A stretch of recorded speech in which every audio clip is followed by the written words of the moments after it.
দেশে আইন শৃঙ্খলা পরিস্থিতি সহ সাম্প্রতিক কিছু ইস্যুর পরিপ্রেক্ষিতে অন্তর্বর্তী সরকারের বর্তমান কাঠামোর বদলে একটি জাতীয় সরকার গঠন করা যায় কিনা সেই আলোচনা চলছে রাজনৈতিক অঙ্গনে। প্রধান উপদেষ্টার সঙ্গে রাজনৈতিক দলগুলোর সাম্প্রতিক বৈঠকেও একটি দলের পক্ষ থেকে জাতীয় সরকারের ব্যাপারে সুনির্দিষ্টভাবে বলা হয়েছে। এছাড়া বেশ কিছুদিন ধরে বিভিন্ন সভা সমাবেশেও তারা জাতীয় সরকার গঠনের ব্যাপারে কথা বলছেন।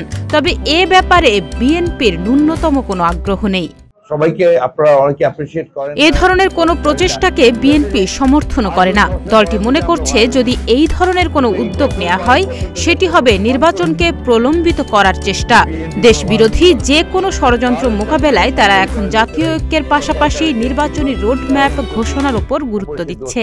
দেশকে যদি পুনর্গঠন করতে হয়, বিএনপি মনে করে দেশ নির্বাচনী প্রক্রিয়ায় পুরোপুরি প্রবেশ করলে সব ধরনের ষড়যন্ত্র চক্রান্ত ধীরে ধীরে শেষ হয়ে যাবে। আর বিএনপির ভারপ্রাপ্ত চেয়ারম্যান তারেক রহমান প্রতিশ্রুতি দিয়েছেন, নির্বাচনে তার দল বিজয়ী হলে বিগত দিনে ফ্যাসিবাদ বিরোধী আন্দোলনে অংশ নেওয়া দলগুলো নিয়ে জাতীয় সরকার গঠন করবে। এজন্যই বলেছে এই যে 31 দফার মধ্যে আছে। এ বিষয়ে দলটি বলছে, জাতীয় সরকার নিয়ে আগেও কারো কারো ব্যক্তিগত মতামত ছিল। সম্প্রতি প্রধান উপদেষ্টার সঙ্গে আলোচনায় আরও অনেক পরামর্শ এসেছে। এক একজনের মত এক এক রকম থাকতেই পারে।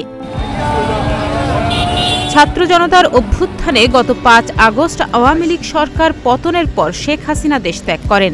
এরপর 8 আগস্ট ডক্টর মোহাম্মদ ইউনূসের নেতৃত্বে অন্তর্বর্তী সরকার গঠিত হয়। তবে দীর্ঘ 4 মাসেও সারা দেশের আইন শৃঙ্খলা পরিস্থিতির আশানুরূপ কোনো উন্নতি হয়নি।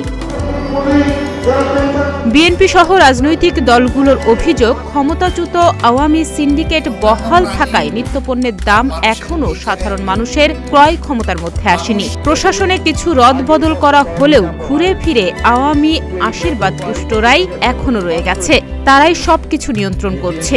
এমন পরিস্থিতিতে রাজনৈতিক অঙ্গন সহ বিভিন্ন মহলে এই সরকারকে একটি দুর্বল সরকার হিসেবে চিত্রায়িত করার চেষ্টাও করছেন অনেকে। তাদের অভিমত, রাজনৈতিক অভিজ্ঞতা সম্পন্ন কেউ অন্তর্বর্তী সরকারে না থাকায় পরিস্থিতির আশানুরূপ উন্নতি হচ্ছে না। সরকারও পুরোপুরি আমলা নির্ভর হয়ে পড়েছে, যারা আওয়ামী লীগের আশীর্বাদ পুষ্ট। এরই প্রেক্ষিতে অন্তর্বর্তী সরকার গঠিত হওয়ার 4 মাস পর হঠাৎ করেই জাতীয় সরকারের আলোচনা সামনে এসেছে।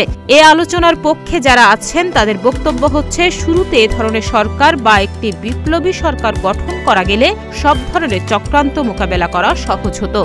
গণপ্রজাতন্ত্রী বাংলাদেশে বৈষম্য বিরোধী ছাত্র আন্দোলন এবং সরকারের দায়িত্বশীল বিভিন্ন জনের পক্ষ থেকে নানা সময় বলা হচ্ছে, আগে সংস্কার পরে নির্বাচন।